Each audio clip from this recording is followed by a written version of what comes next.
Flamingo series आलोक हिंदी पाठमाला 2 पाठ 6 किसका अंडा। किसका अंडा। एक सुंदर बगीचा था। वहाँ बहुत से पक्षी रहते थे।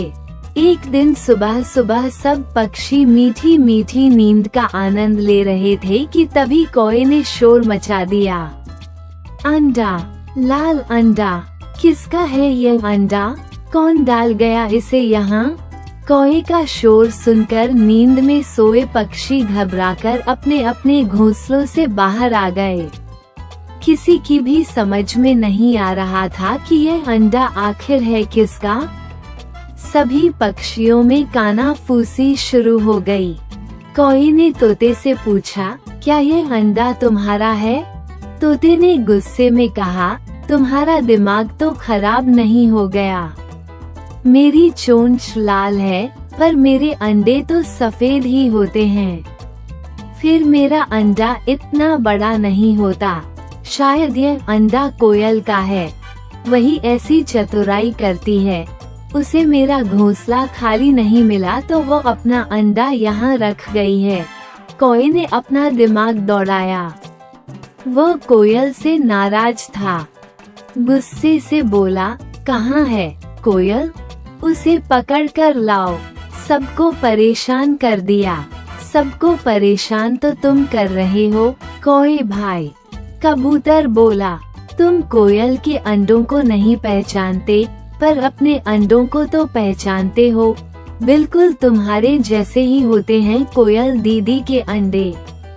कबूतर की बात सुनकर चालाकी दिखा रहे कौए का सिर शर्म से झुक गया। वो बात बनाते हुए बोला, तो फिर यह अंडा बया का होगा। बया तुरंत बोल पड़ी, नहीं नहीं, मेरा अंडा तो छोटा होता है। इतना बड़ा अंडा तो बतख का होता है। बतख को भी गुस्सा आ गया। वो बोली, जबान संभाल कर बात कर बया की बच्ची। मैं इतनी लापरवाह नहीं कि अपने अंडे को इस तरह कहीं भी छोड़ दूंगी। फिर मेरा अंडा लाल नहीं सफेद होता है। कौए ने उनको शांत करने के लिए कहा, देखो आपस में झगड़ा मत करो।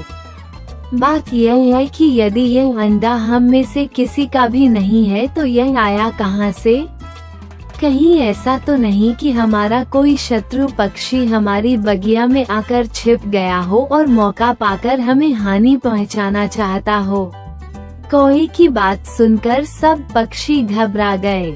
कुछ देर पहले उन्हें लग रहा था कि कौवा तो वैसे ही बिना मतलब शोर मचा रहा है, लेकिन अब सभी उसकी प्रशंसा करने लगे कि कौवा बहुत समझदार है। उसने समय रहते साजिश का पता लगा लिया है। जरूर यह किसी शत्रु का अंडा है और वो इस बगिया में कहीं छिपा बैठा है। मैना ने सबको साहस बढ़ाते हुए कहा कि डरने की कोई बात नहीं, सब सावधान रहें। सभी पक्षियों के बीच ये फैसला भी हो गया कि आज कोई भी पक्षी इस बगिया से दूर कहीं भी दाना चुगने नहीं जाएगा, भले ही सबको भूखा रहना पड़े। कुछ देर बाद ही पक्षी एकता जिंदाबाद के नारे लगने शुरू हो गए। पक्षियों की आवाज सुनकर बगिया के किनारे बने घर में सोए मीमांस की नींद भी खुल गई। वो घर से बाहर आया और इधर उधर कुछ ढूंढने लगा।